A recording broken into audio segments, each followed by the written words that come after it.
Bonjour et bienvenue à tous dans l'événement du dimanche sur LCI. Ce midi, deux invités et un appel. Deux invités et un appel à l'union. Marine Tondelier, bonjour. Vous êtes secrétaire nationale des écologistes, bienvenue à vous. Lucie Castet. Bonjour. Bonjour Lucie Castet, haut fonctionnaire. Les Français vous ont découverte cet été, disons-le, parce que le nouveau Front Populaire vous avait désigné comme sa candidate pour être nommé à Matignon par Emmanuel Macron. Il n'en fut rien. Le président en a décidé autrement. Bienvenue à toutes les deux. Je le disais, vous lancez ensemble, un appel à une candidature commune de la gauche pour la prochaine élection présidentielle. Vous posez des conditions, d'ailleurs, à l'organisation de cette candidature commune. Une principale condition, et nous la détaillerons dans un instant. Vous pourrez nous expliquer les fondements de cette nouvelle initiative politique dans un très court instant. Pour vous interroger à mes côtés ce midi, Arlette Chabot, bonjour. Bonjour. Et bienvenue à vous Arlette. Et Pascal Perry, bonjour Pascal. Bonjour David, bonjour mesdames. Et bienvenue. Bonjour, donc comme je le disais, dans un instant, nous entrerons dans le détail de cette nouvelle initiative politique que vous lancez chez nos confrères de Ouest France. Mais d'abord, l'actualité politique en ce week-end, c'est ce bras de fer qui continue, ce suspense, un bras de fer très rude entre Marine Le Pen d'un côté, Michel Barnier de l'autre. Il s'agit, bien sûr, les téléspectateurs d'LCI connaissent cette actualité, il s'agit du budget de notre pays. Et j'ai une question à vous poser là-dessus, Lucie Castet, Marine Tondelier.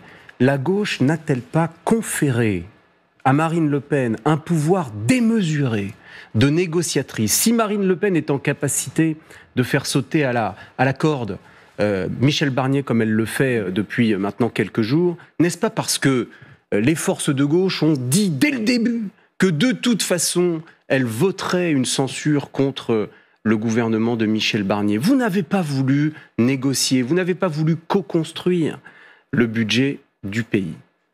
Lucie Castet.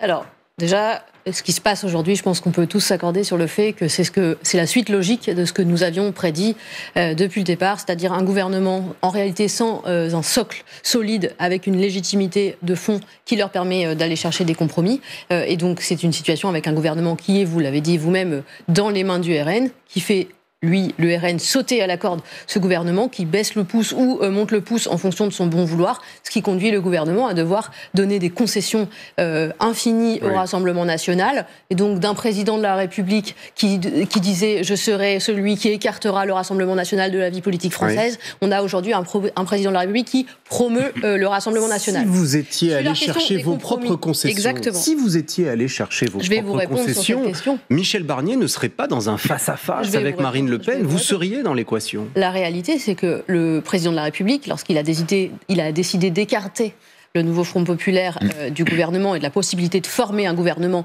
au mépris de l'esprit des institutions, il l'a fait en n'écoutant pas les volontés de compromis que nous avions indiquées pendant l'été. Tout l'été, j'ai indiqué que nous ferions des compromis. Nous avons co-signé avec les présidents de groupe à l'Assemblée nationale et au Sénat un courrier indiquant que nous ferions des compromis. Nous avons même mis 5 sujets sur la table sur lesquels nous pensions que des compromis étaient possibles avec l'ensemble des forces politiques. Mais avec Michel Barnier. Sauf le Rassemblement national. Sauf le Rassemblement national. Je poursuis.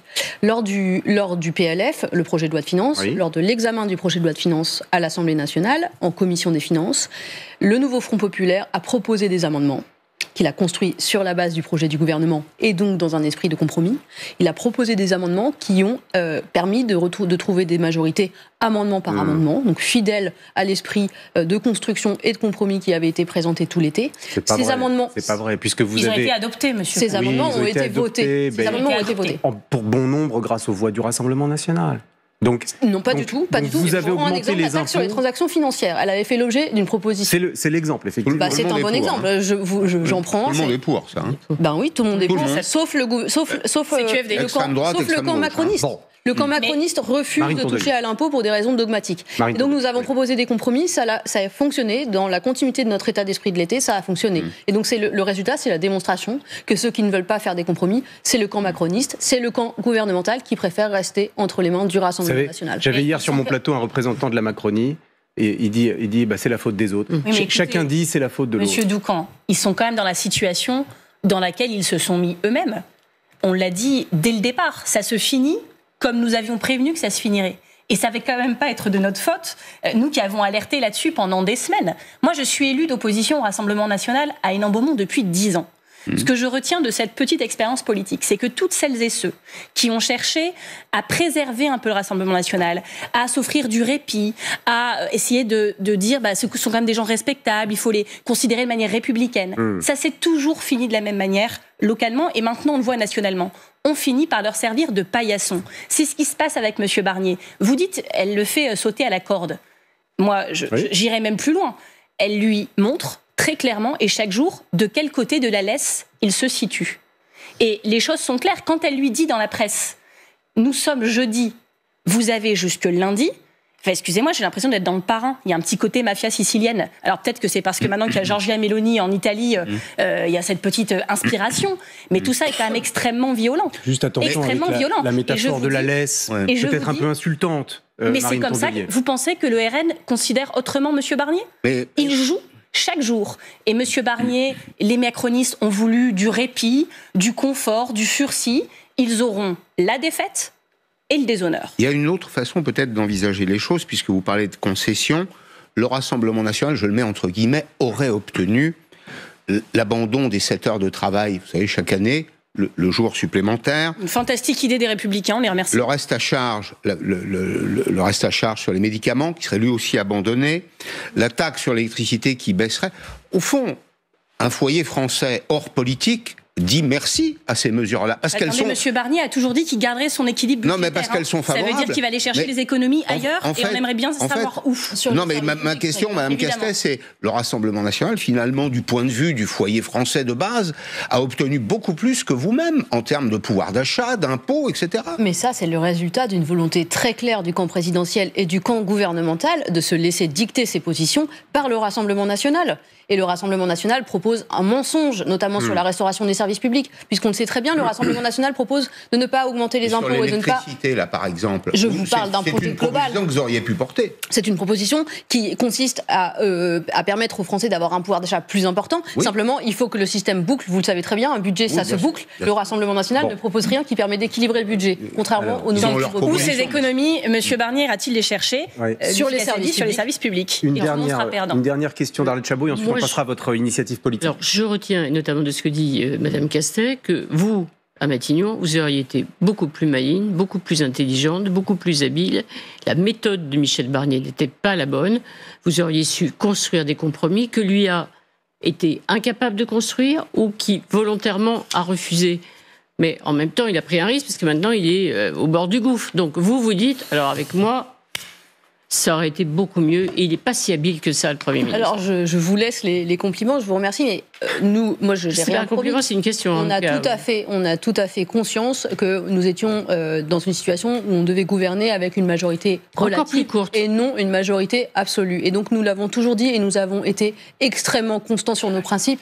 Il me semble, je crois qu'on peut le reconnaître. Moi, j'ai dit quelques jours après l'annonce de mon nom comme candidate à Matignon que je ferais des compromis. Il y a eu des gros titres dans la presse nationale. Je me souviens, mais vous auriez été plus ouverte au compromis que ne l'est aujourd'hui ou ne l'a été Michel Barnier ? Oui. Oui, vous le trouvez raide. Le problème, Madame Chabot, c'est que ces gens se sont mis d'accord péniblement. Parce que M. Barnier, il a mis 17 semaines à être nommé et 3 semaines pour faire son gouvernement. Ouais. Imaginez si ça avait été Lucie Castet, au bout de 24 heures, vous auriez lancé une alerte en incompétence. Mais il met 3 semaines à faire son gouvernement. Et une fois qu'il l'annonce, de quoi se rend-on compte ? Qu'ils ont mis 3 semaines à se mettre d'accord sur la question du qui, mais pas sur la question du pourquoi faire, puisque dès le lendemain, ils se disputaient par presse interposée sur des questions aussi légères et insignifiantes que faut-il augmenter les impôts, oui ou non ?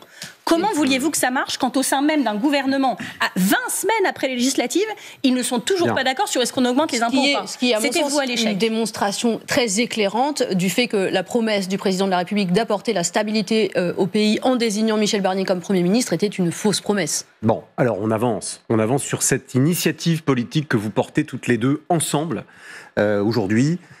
Une candidature commune de la gauche. Alors vous disiez, Marine Tondelier, lorsque j'introduisais cette émission, qu'il y a une condition, c'est que tout le monde est le bienvenu dans ce nouvel espace commun que vous aspirez à créer. Tout le monde est le bienvenu, mais à la condition de ne pas arriver avec un nom déjà en boîte, si j'ose dire, déjà entre les mains. Il faut arriver avec l'esprit ouvert. Exactement. C'est une belle qualité, non ? Oui. Les choses sont simples. On est dans un contexte politique inédit.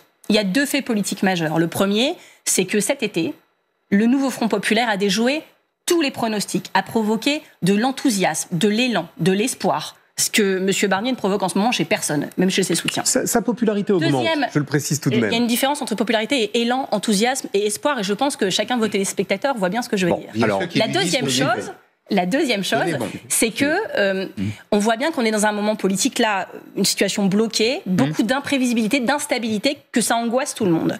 Et on discute beaucoup avec Lucie, on a appris à se connaître, et c'est vrai que de semaine en semaine, on a des questions qu'on se pose et qui perdurent et auxquelles on ne voit pas trop de solutions si personne ne bouge. Et le fait est qu'on se dépasse beaucoup sur le territoire aussi national et qu'on se rend compte que la plupart des soutiens des gens, on va dire, du camp progressiste que l'on rencontre, nous posent les mêmes questions en nous pressant, en nous disant ne lâchez pas. Ils nous disent premièrement, faut arrêter les jeux de ping-pong à gauche, qu'est-ce que vous faites ? On est d'accord avec ça. Nous, si on veut regarder un match de ping-pong, on regarde les frères Lebrun. 1, sportivement, c'est plus intéressant. Et 2, ça n'anime pas l'unité et la cohésion à gauche et chez les écologistes. Deuxièmement, ils nous disent, laissez pas tomber. Et puis ils nous disent, faut arrêter de parler toujours des petites querelles. Quand je dis parisiennes, je veux dire des plateaux télé. C'est pas les Parisiens forcément qui s'embrouillent plus que les autres. Ils disent parler de nous. Ils disent parler de nous. Et c'est vrai que quand on s'engage en politique, on le fait au début pour des personnes, pour des causes, pour des valeurs, pas pour commenter toujours je ne sais qui a dit je ne sais quoi. Et donc, à force d'en discuter, on s'est dit, mais en fait, il faut y aller. Parce qu'on n'a pas le luxe des divisions et on n'a pas le luxe non plus de l'impréparation. Et on voit bien qu'il y a quand même plein de personnes qui veulent aider et qui, aujourd'hui, pour plein de raisons, parce qu'elles ne sont pas ni Olivier Faure, ni Fabien Roussel, ni Manuel Bompard, ni Marine Tondelier, ni Lucie Castet, ne se retrouvent pas dans ces cercles où nous échangeons. Et on est obligé, c'est notre responsabilité, d'offrir aux personnes qui souhaitent s'engager la possibilité de le faire. C'est l'appel que nous proposons. Quand vous faites la liste des leaders de la gauche, vous ne mettez pas Jean-Luc Mélenchon. Je parle des chefs de parti avec qui on discute tous les jeudis matins. Oui, très bien. Mais attendez, Lucie Castet, parce que... On n'a pas fini d'expliquer notre initiative, parce qu'il y a quand même... Nous allons prendre... Non, mais c'est intéressant de dire aussi à qui elle s'adresse. Vous pourrez le dire, mais justement pour comprendre dans le cheminement l'intérêt et l'utilité peut-être de cette initiative, il faut que nous entendions une prise de parole qui a eu lieu 24 heures à peu près avant que vous ne lanciez votre appel. C'est celle justement de Jean-Luc Mélenchon. Il était en meeting à Paris vendredi. Écoutez ce qu'a dit le leader des Insoumis. Je suis partisan d'une candidature commune, on se l'est dit 10 fois, sur la base du programme. Et comme nous irons avec le programme, vient qui veut, il est bienvenu. Nous faisons une offre fédérative. Nous avons compris que les communistes ne veulent plus. Le Parti communiste. Nous avons compris que la droite du Parti socialiste ne veut plus. Et nous refusons de faire chemin avec des gens qui nous insultent en cours de route.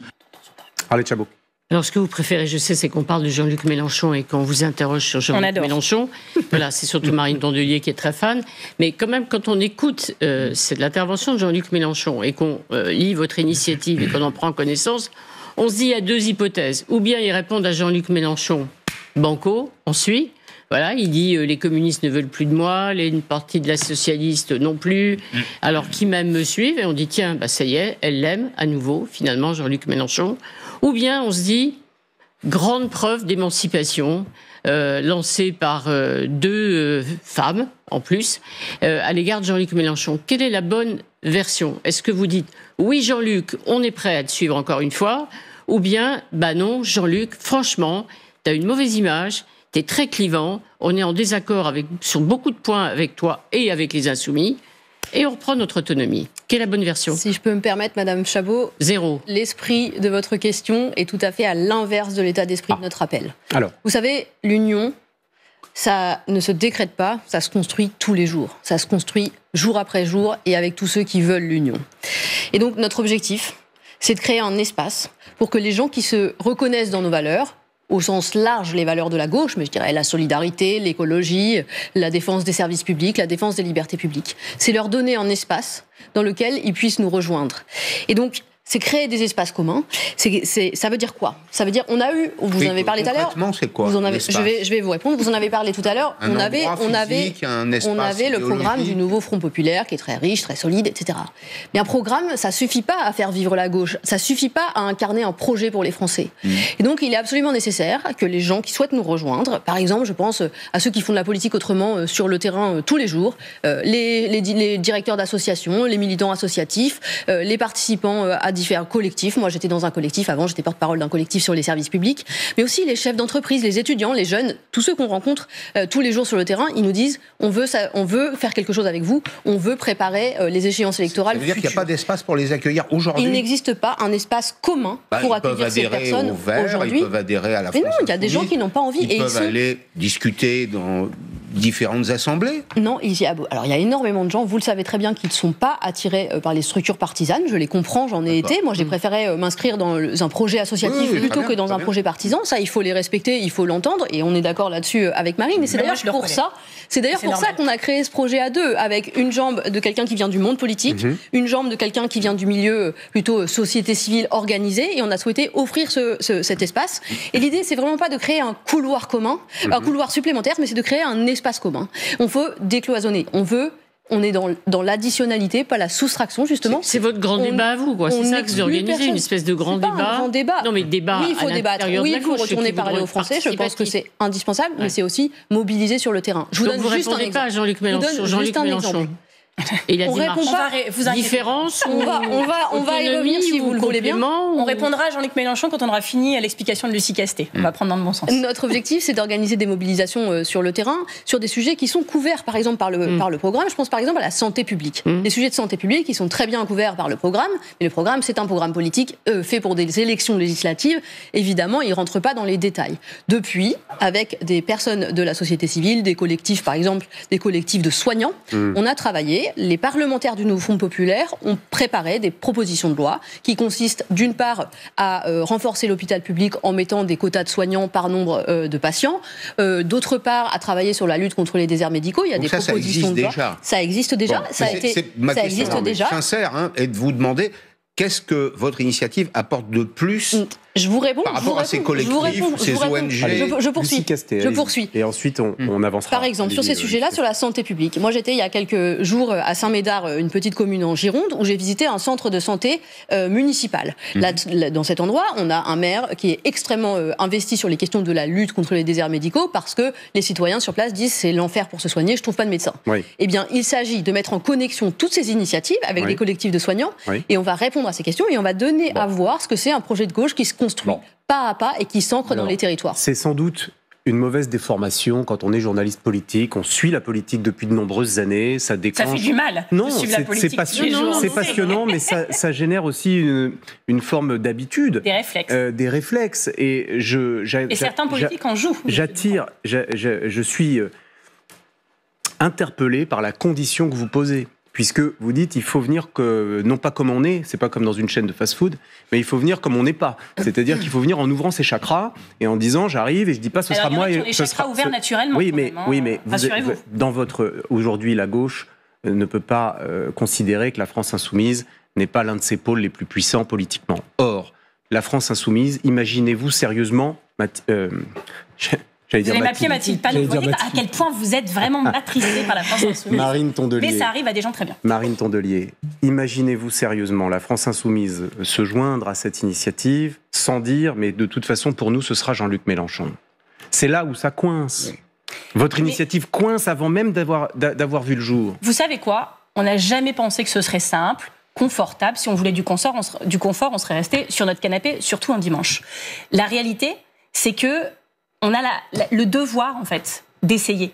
Moi, je préfère prendre le risque d'essayer que de ne rien faire, parce que je pense que le vrai risque aujourd'hui, c'est l'enlisement et l'inertie. Et donc, je ne vous dis pas que d'ici ce soir, je ne fais pas les ultimatums comme Marine Le Pen en disant il est midi, on verra à 18h qui est là, et ceux qui ne sont pas là, le train va partir et ce sera trop tard.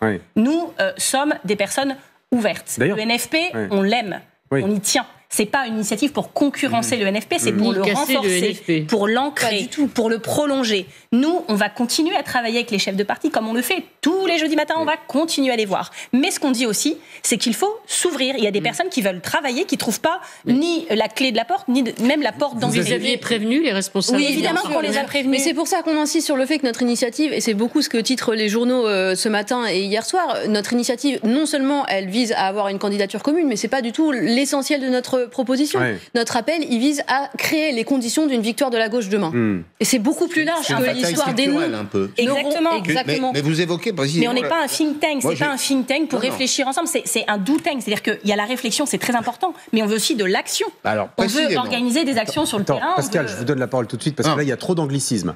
Think tank, centre de réflexion, doutin qu'invente Marine Tondelier, c'est un outil d'action. La machine à faire. Non, mais parlons français. Parlons français. Pascal. Et à gagner.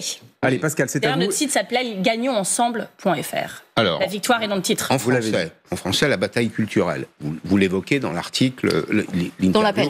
Absolument. Est-ce que, précisément, on n'avait pas un peu le sentiment d'être décalé par rapport aux attentes culturelles? Vous dites, bon, la droite séquestre un peu le débat sur un certain nombre de sujets. Moi, j'en ai relevé quelques-uns, là. Sur la question des violences, sur les questions liées au séparatisme. Finalement, je vous trouve assez décalé par rapport aux attentes des Français qui attendent beaucoup de sécurité, peut-être un peu plus de rigueur. Vous voyez, des points de vue peut-être plus protecteurs. Alors, est-ce que parler de la question des hôpitaux en France et de la fermeture de lits d'hôpitaux par dizaines de milliers, je pensais à la culture, de parler des urgences qui ferment la nuit et les vacances en France, est-ce que ça, c'est être décalé de l'attente des Français? Vous voulez que je vous cite des exemples que j'avais en tête sur Crépol, c'est des sujets comme par exemple le rapport au séparatisme, le rapport au voile, Madame Rousseau qui dit que c'est un outil d'embellissement, le maire de Grenoble qui est écologiste, qui semble prendre un peu de distance par rapport à la lutte contre la drogue. Vous voyez, c'est tous ces sujets. Vous comprenez ce que je veux dire? C'est-à-dire que vous donnez l'impression... Réponse à tort ou à raison. Sur les sujets, par exemple, sur les sujets de sécurité, la gauche réfléchit beaucoup sur ces sujets. Moi-même, j'ai été très concernée par ces sujets puisque j'ai travaillé longtemps sur les sujets de criminalité financière. Typiquement sur ces sujets, on a une situation où on a un gouvernement qui est obsédé par la question du trafic de drogue et qui met des moyens considérables sur le trafic de drogue sur le terrain et qui, par ailleurs, néglige les financements et les moyens donnés aux effectifs de police et à la justice pour mener des enquêtes complexes et faire tomber les têtes de réseau. La gauche, si elle arrive au pouvoir, elle sera crédible et elle sera solide sur ces sujets. Bon. Il n'est pas interdit de parler de sécurité quand on est de gauche. En revanche, il faut parler de tous les sujets. Vous doublerez le budget de la sécurité. Non, mais Monsieur Perry, on est pour une sécurité globale. Les poumons de nos enfants affectés par la qualité de l'air, la qualité de ce qu'on mange, la sécurité climatique. Enfin, on est quand même dans un monde où on ne sait pas si la planète sera encore habitable dans 30 ans. Mais c'est un sujet sérieux. Mais sauf que tout l'argent qui est mis n'obtient aucun résultat. C'est pas de notre faute quand même. Non, mais je vous pose la question de savoir ce que vous feriez. Non seulement ça n'est pas de notre faute, mais surtout on n'esquive pas le sujet. Lutter contre la drogue, ça veut dire taper les têtes de réseau et ça veut dire remonter les filières. Et pour ça, il faut donner des moyens à nos policiers et à la justice pour s'attaquer directement à l'argent des plus gros. Et nous en revenons au service public. Un dernier mot avant que nous partions faire une petite pause, un dernier mot sur l'initiative que vous lancez aujourd'hui, parce que Marine Tondelier, dans une interview que vous avez accordée à la Tribune dimanche, vous dites déjà, nous sommes 2 femmes. L'expérience nous a, je vous cite, l'expérience nous a malheureusement appris ce que ça provoquait par principe chez certains. On a appris à faire avec. J'ai lu ce passage, mais que voulez-vous dire exactement ? Ça me paraît très très clair. Donc si vous n'avez pas compris, je vous le réexplique. Non, mais juste préciser. On vit dans une société qui a été façonnée par le patriarcat. Alors moi, j'en fais pas une maladie, une obsession du soir au matin. Quand je vous dis j'ai appris à faire avec, c'est que je pense que les femmes politiques qui restent là, c'est parce qu'on apprend par des mécanismes d'adaptation, de préservation mentale, par plein de choses, à faire avec et à survivre dans ce milieu qui est un milieu encore essentiellement masculin, où l'on vit au quotidien des réactions, des réflexions misogynes et un contexte qui écrase un peu les femmes. Et peut-être que le fait d'être deux femmes ensemble nous protège aussi l'une l'autre. Enfin, je pense que c'est pas un hasard aussi si on s'est retrouvés sur certaines manières de faire, peut-être différentes d'autres manières de faire. Et voilà, c'est pour ça que quand on nous ramène toujours à Jean-Luc Mélenchon, ça nous fatigue un petit peu. Parce que moi, je me suis dit, peut-être c'est parce que je suis une femme, tout ça, je suis pas assez forte. Là, on se dit, on va se mettre à deux, on va voir ce que ça donne. On a quand même des questions sur... Et Jean-Luc par-ci, Jean-Luc par-là. C'est le jeu, c'est pas très grave. Condition arriver sans idée préconçue sur la candidature, mais tout de même, est-ce qu'il n'est pas temps que la gauche s'organise pour qu'une femme accède à l'Élysée ? Mais c'est pas une fin en soi que ce soit une femme ou un homme. Il faut mettre la meilleure candidature. Par contre, vous avez des femmes politiques qui ont le niveau. Peut-être ça peut être une femme. Mais le sujet, vous avez bien compris, on n'est pas obsédé par la question du qui. On est obsédé par la question du pourquoi faire, pour qui on le fait et comment on le fait. Il y a une obsession présidentialiste dans ce pays, vous le savez. Oui, mais on peut passer encore des mois à se poser la question que comment on le désigne, comment on le désigne. Je suis surpris parce que les Français, non. C'est une question sans arrière-pensée. Non, mais elle se posera. Considérez-vous, Lucie Castet, qu'il est temps. C'est vraiment une question simple. C'est une question de conviction, en réalité, Marine Tondelier. Considérez-vous qu'il est temps pour la gauche de faire en sorte de s'organiser pour qu'une femme accède à l'Élysée ? Je vais vous répondre. Pour moi, la question, c'est d'abord quel travail d'équipe on met en place. Ça m'intéresse bien sûr avant le nom du capitaine ou de la capitaine. J'y viens. Je pense que dans un pays comme la France, qui a fait des progrès en matière de parité, mais on est encore très loin d'une situation idéale avec une vraie égalité entre les femmes et les hommes, ce serait une bonne nouvelle que des femmes puissent accéder davantage à des rôles de responsabilité. Beaucoup de prudence. Et donc on encourage toutes les femmes qui nous regardent d'ailleurs à s'engager à quelque chose. C'est étonnant que vous ayez autant de prudence sur cette question-là, parce qu'au fond, on pourrait attendre de vous que vous disiez, oui, il est temps. Mais je pense qu'on n'est pas des personnes du mois je et du mois d'abord, vous le savez. Et le sujet, évidemment, si on dit, nous on pense vraiment qu'il faut une femme, Lucie, il faut une femme. Vous voyez ce que ça va déclarer derrière. Pourquoi ? Donc, nous, ce qu'on dit, c'est que oui, il faut plus de femmes en politique et à tous les niveaux. Et si des femmes nous regardent et qu'elles ont envie mais qu'elles n'osent pas, on leur dit, osez, engagez-vous, on vous attend et on prendra soin de vous. Marine Tondelier, Lucie Castet. La moitié de l'humanité. Initiative politique. Tout simplement. Effectivement, et donc des électeurs. C'est pas la moitié du personnel politique. On entend souvent ça. Et c'est pas une moitié du personnel politique qui pose problème. Et c'est pas la moitié des salaires non plus. Non, il y a 20% de moins à travail égal. Mais on est ravis de vous voir rejoindre cette cause. Et je la défends depuis ma petite enfance. Marine Tondelier enregistre votre soutien, Pascal Perry. Sur la question de la parité, en tout cas. Il est scandaleux. Vous voyez, on est en train de faire des compromis. Il y a une convergence. Sujet par sujet. Bon, on se retrouve avec Marine Tondelier, secrétaire nationale des écologistes, Lucie Castet, haut fonctionnaire. On se retrouve, et économiste, on se retrouve dans quelques toutes petites minutes. À tout de suite.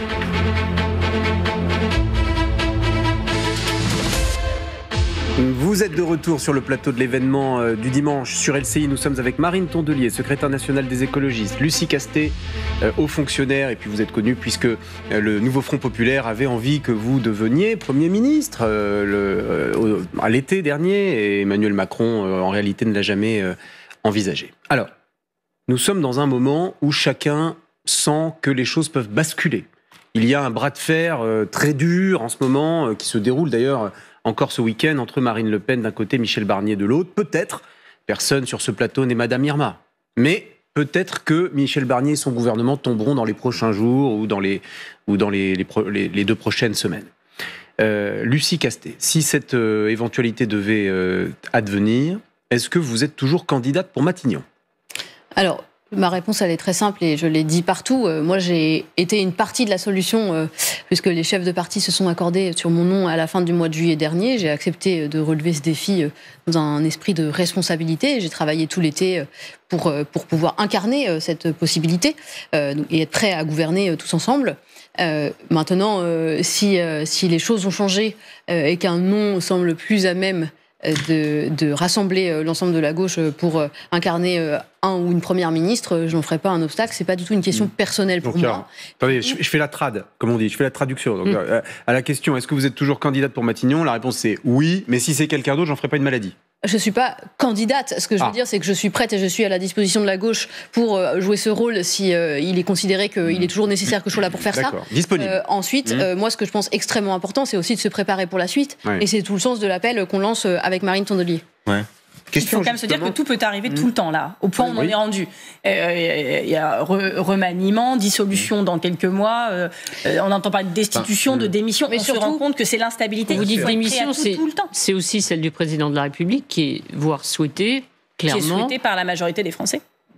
C'est un sondage, selon certains sondages, pas tous, mais c'est aussi ce qu'évoque, et je ne vais pas reparler de Jean-Luc Mélenchon, mais c'est très clair, ou ce à quoi pourrait penser aussi Marine Le Pen dans une perspective d'une présidentielle anticipée. La question est aussi simple parce que c'est grave. On passe d'une crise politique éventuellement à ce qu'on appelle une crise de régime. En tout cas, c'est du jamais vu sous la Ve République. Est-ce que vous dites le seul moyen, même Jean-François Copé dit, ce serait le seul moyen de s'en sortir finalement, peut-être une élection présidentielle. Vous partagez ce sentiment ou pas? Mais moi, la seule chose que j'ai à vous dire ce midi, c'est qu'on a bien vu en juin dernier l'effet de stupeur, de sidération. Quand Emmanuel Macron a annoncé la dissolution, il y en a la moitié du personnel politique, ils étaient complètement dans les cordes, chaos technique, comment on va faire? Surtout ses amis. Et nous, mais je pense que c'est vraiment la formation écolo qui nous apprend à être prêts tout le temps, y compris à des risques que par principe on n'a pas vu venir, parce que c'est ça qui va nous arriver avec le climat. Donc nous, on est formés à ça. Et je pense que nous, on n'a pas été déstabilisés une seule seconde. Et que sûrement, l'expérience de 10 ans d'opposition au RN à Hénin-Beaumont m'a donné quelques instincts de survie. Donc, regardons vers l'avenir. Mais vous voyez, ça a marché. On a déjoué tous les pronostics. 27 sondages sur 27, à l'époque, nous donnaient perdants. 27 sur 27. Il n'y en a pas un pronostic, un sondage qui nous donnait gagnant. Et on l'a fait. Donc moi, ce que je veux dire à tout le monde, à ceux qui nous regardent, qui sont inquiets, c'est que on se laissera jamais abattre. On baissera jamais les bras. Les batailles, on les mènera jusqu'au bout, avec le sourire, avec beaucoup de détermination. Mais la détermination, ça suffit pas. Il faut aussi de la préparation. Et ce qu'on a pu faire dans un bazar organisé en juin où tout le monde était un peu sonné, on a, je pense, été très réactif. On a su se mettre en ordre de bataille très efficacement au sein du nouveau Front populaire. Là, s'il tombe demain, Barnier. Si Michel Barnier tombe demain. Là, c'est pas parce que ça a marché là que ça marchera tout le temps par principe. On peut pas s'en remettre au destin. Et donc, le mot-clé, c'est la préparation. Et avec Lucie Castet et avec les autres chefs de parti et toutes celles et ceux qui veulent nous aider, y compris les chefs de parti qu'on ne cite pas, d'autres partis, etc., on doit se préparer. Mais ça veut dire quoi? Pascal, allez-y, Pascal. On doit pouvoir réagir vite. Et instinctivement, manifestement, vous avez appris, et donc vous avez progressé dans ce domaine, mais il y a toujours quand même la question de l'incarnation. Eh oui. C'est-à-dire, à un moment, on avance, écoutez, il y a une bataille, il faut qu'il y ait une incarnation. Alors, laissons de côté l'hypothèse de démission du président de la République pour nous situer dans le cas de figure où il faut un Premier ministre. Oui. Est-ce que le nom de Bernard Cazeneuve, pardon d'en revenir à des questions de personnes, mais vous savez que ça se pose. C'est le sujet. Parce que la personne, c'est aussi parfois celle qui est capable de pousser les murs, d'aller chercher de nouvelles alliances. Est-ce que ce nom est toujours pour vous une provocation ou non ? Puisque vous utilisez le mot provocation. Je vais me permettre de répondre, je laisse Marine compléter si elle le souhaite. Déjà, je me permets de vous dire que je trouve que la question du débat sur la personne à gauche qui doit être désignée première ministre ou premier ministre pour ensuite composer son gouvernement, à mon sens, élude la responsabilité qui est celle du président de la République, qui, vous le savez bien sûr, est chargé de désigner ce ou cette première ministre. Donc je pense qu'il faut avoir ça en tête. Et nous, notre position, c'est de dire si jamais le gouvernement Barnier tombe et est censuré, la logique institutionnelle, cela n'a pas changé par rapport à cet été, ce serait que le président de la République désigne une personnalité de gauche pour former un gouvernement. D'où ma question. D'où votre question. Ensuite, je vais y venir. Ouais. Ensuite, je pense qu'il est quand même très important de dire qu'il semble que le président de la République n'ait pas cette intention, puisque on l'a vu cet été.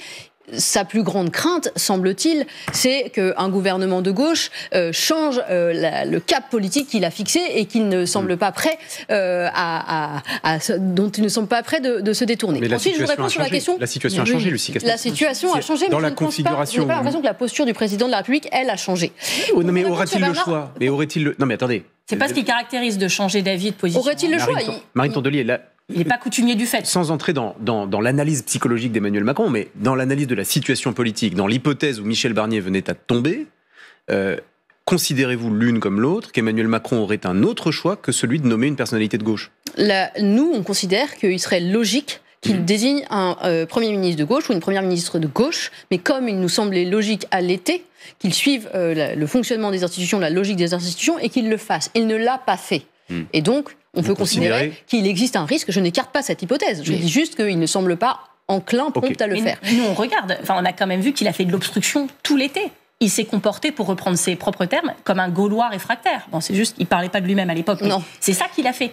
Il nous a quand même expliqué, en nous prenant, comme on dit chez moi, pour des babaches, qu'il ne pouvait pas changer de Premier ministre en juillet-août parce que c'était les Jeux Olympiques. Oui. Donc vraiment, c'était irresponsable, il ne pouvait pas du tout. Oui. Bah d'accord, mais alors pourquoi il a fait une dissolution en juin s'il pensait qu'il ne pouvait pas changer de Premier ministre? Tout ça n'avait aucun sens. Non. Il a fait de l'obstruction tout l'été parce que la vérité, c'est qu'il ne veut pas changer de politique. Ça a deux conséquences. La première, c'est que les Françaises et les Français continuent à subir le macronisme.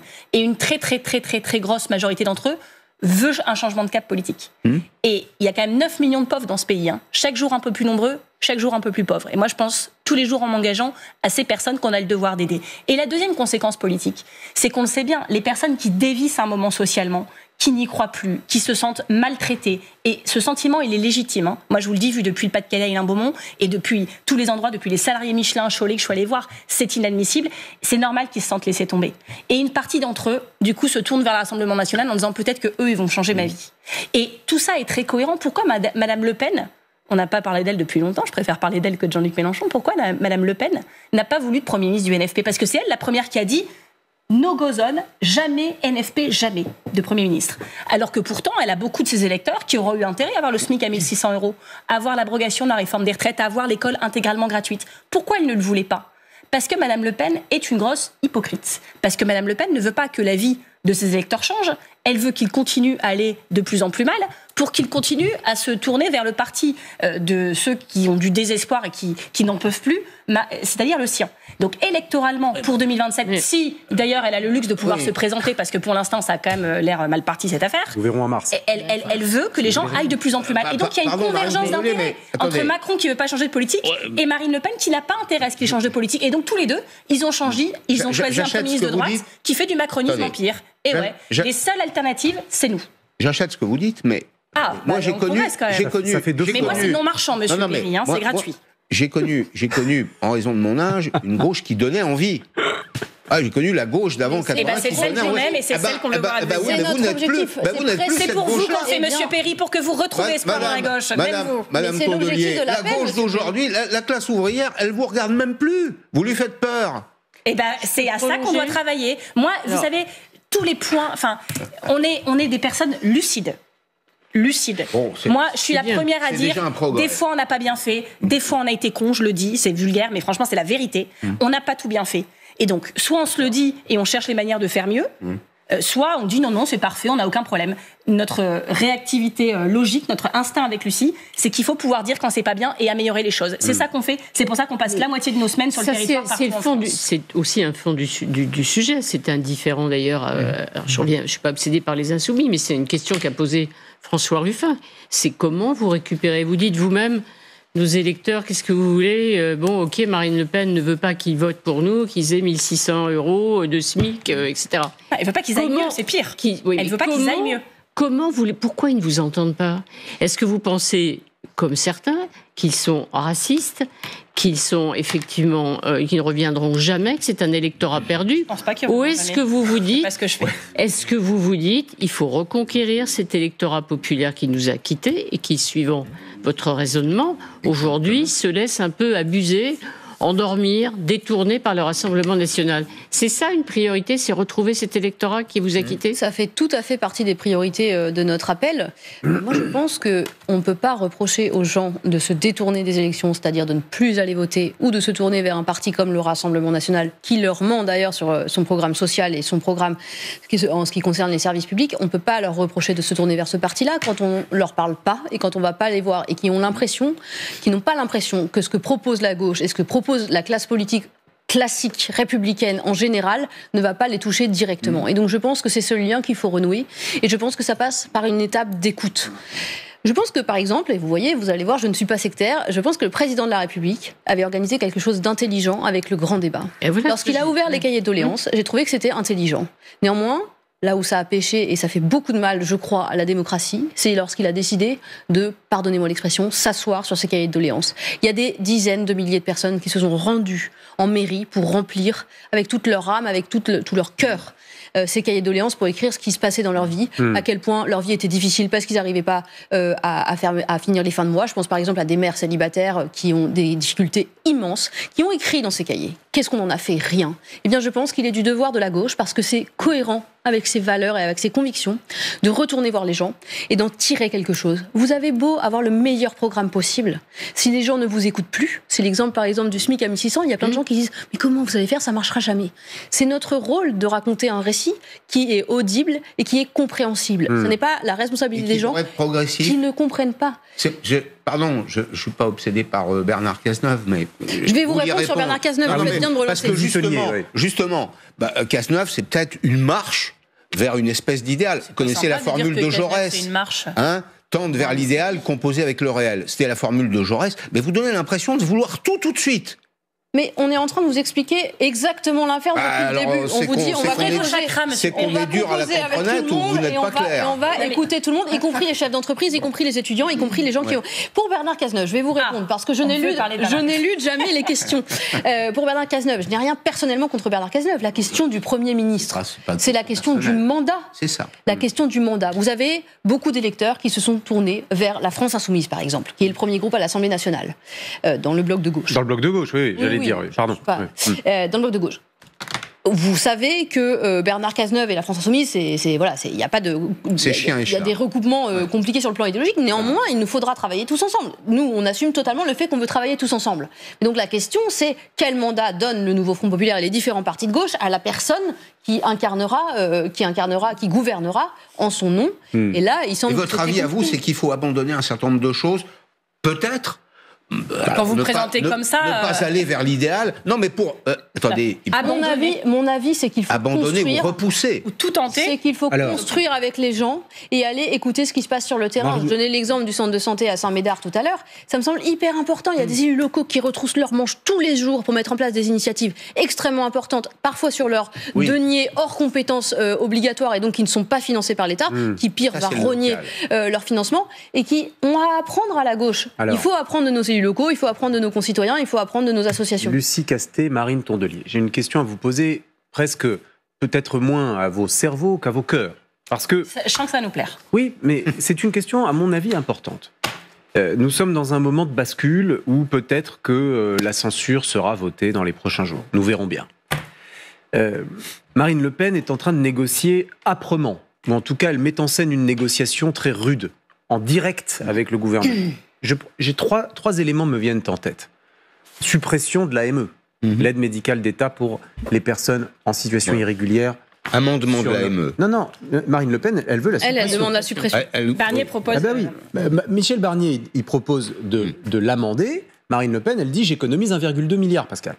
Oui, donc elle supprime. On conserve en réalité, elle n'économise rien du tout. Vous êtes d'accord que un nouveau mensonge. Si on reste sur l'urgence, David, allez-y. C'est 1,2 milliard.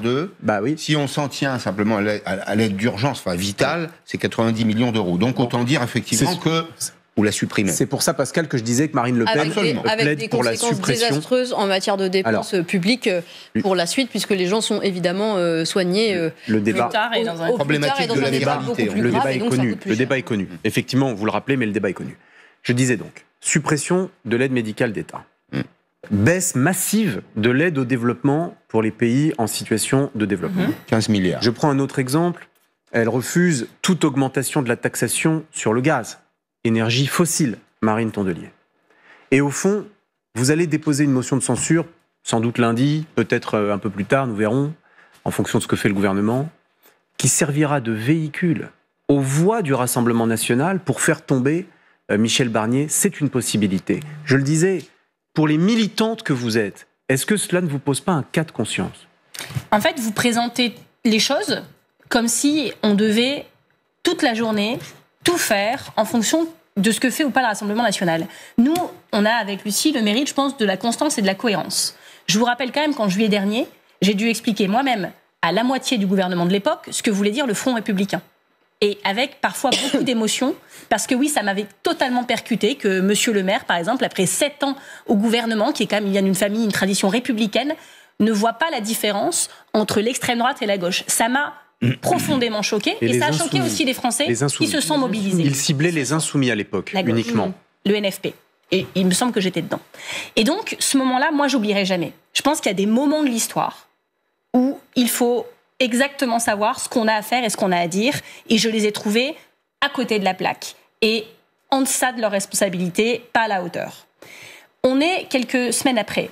La motion de censure, on a toujours dit qu'on la déposerait si c'était Michel Barnier. On l'a fait plusieurs fois et on a écrit une tribune avec les chefs de parti et Lucie il y a quelques jours pour dire ce qu'il en adviendrait si ça se passait comme ça sur le budget. Vous dites, tout à l'heure, vous n'avez pas fait de compromis. Nos députés, ils ont été présents tous les jours en commission, toutes les nuits, pareil en séance. Ils ont fait voter des choses, ils ont fait le débat à fond. Les macronistes, ils n'étaient pas là, absents. Mais à la fin, c'est Marine Le Pen. à la fin, tout balayé. Marine Tondelier, à la fin, c'est votre adversaire d'ailleurs d'Hénin Beaumont, Marine Le Pen, qui revendiquerait à la fin d'avoir fait tomber le gouvernement. Exactement ce que nous avons toujours dit. Ouais. Nous sommes constants et cohérents. Alors qu'après, Monsieur Barnier, dans son petit truc de sautage à la corde où il est complètement perdu, se retrouve lâché par Marine Le Pen, c'est autre chose. Nous ne faisons pas d'accord de couloir avec le Rassemblement national. Nous ne les invitons pas avec des petits croissants à discuter tous les matins à Matignon pour faire des deals politiques avec eux. Nous déposons la motion telle que nous l'aurions déposée, qu'advienne et quoi que fasse le RN. S'ils décident de voter notre texte, c'est leur problème et c'est le problème de Monsieur Barnier. On ne va pas aller dans un couloir négocier si on met tel mot, ça vous arrange, etc. On ne négocie pas avec l'extrême droite. Ça devrait être un principe de base. Et c'est ce qu'ils font tous les jours en face pour venir ensuite nous reprocher que c'est à cause de nous s'ils tombent. C'est quand même un peu gros. Vous avez répondu. Je me suis permis ce petit décryptage. Vous avez répondu. Arlette et Pascal, je vous précise qu'il nous reste 2 minutes. Allez-y. Et ben voilà, on n'a pas parlé de la COP29, Monsieur Doucan. On peut le faire. Et du budget. Reparlons du budget. On a fait le budget toute l'émission. Il ne faut pas changer de méthode. Ceux qui nous regardent se disent ça va recommencer. C'est ce qu'on est en train de faire. Non, mais c'est pas fait en 2 jours votre débat et ça peut pas l'être. On a le mérite d'essayer. Donc, est-ce qu'il faut pas changer ? C'est-à-dire, il y a des ouvertures. Il y en a qui disent du côté du PS, est-ce qu'il faut pas trouver d'autres moyens de s'allier, une espèce de pacte de non-censure en se mettant d'accord sur un certain nombre de points pour que la France continue à avancer. Vous imaginez que si la France n'a plus de gouvernement dans 3 jours, il va y avoir quand même joyeux Noël pour les Français. Donc, est-ce qu'il n'y a pas un moyen de faire autrement? Allez-y, et ensuite nous conclurons. Compliqué et réponse rapide. Avec plaisir. Je peux répondre là-dessus parce que c'est ce qui m'a, c'est les réflexions qui m'ont animé tout l'été avec mes collègues chefs de parti. En réalité, moi, ce que j'ai proposé tout l'été, je suis très à l'aise sur votre question. Ce que j'ai proposé, c'est de construire des accords texte par texte avec des gens bien au-delà du nouveau Fonds populaire. Mais là, sur une chose de minimal. Je vais vous répondre. Puisque de toute façon, il n'était pas possible de gouverner seul, on en avait tout à fait conscience. Néanmoins, là où il faut pas, où ça me semble très important de ne pas mentir à nos électeurs, c'est que un pacte gouvernemental, c'est-à-dire un accord de gouvernement avec des gens qui ne partagent pas nos sensibilités, nos valeurs ancrées à gauche, ça n'est pas possible, c'est mentir aux électeurs. Et donc, il faut pour autant aller chercher des accords texte par texte, mais il n'est pas possible de dire qu'on va gouverner ultra largement avec des gens avec qui on ne partage pas un projet politique ni des valeurs politiques. Merci Lucie Castet, merci Marine Tondelier. J'étais très heureux de vous avoir ce midi sur le plateau d'LCI. C'est réciproque. Merci à vous. C'était passionnant. Je constate, j'ai demandé en régie à ce qu'on vérifie. Pour l'instant, je ne vois pas de réaction de la France Insoumise à votre initiative. Mais elles vont peut-être venir. Mais rejoignez-nous sur gagnonsensemble.fr. C'est ça la réaction qu'on attend ce matin, vous l'avez compris. Merci. On a besoin d'aide et on a besoin de vous. Merci à toutes les deux. Arlette Chabot, Pascal Perry, merci beaucoup. Arlette, vous restez avec moi. Merci. On se retrouve tout de suite dans LCI Midi. On va continuer de parler de cette initiative et de la situation politique qui nous occupe ce week-end. À tout de suite.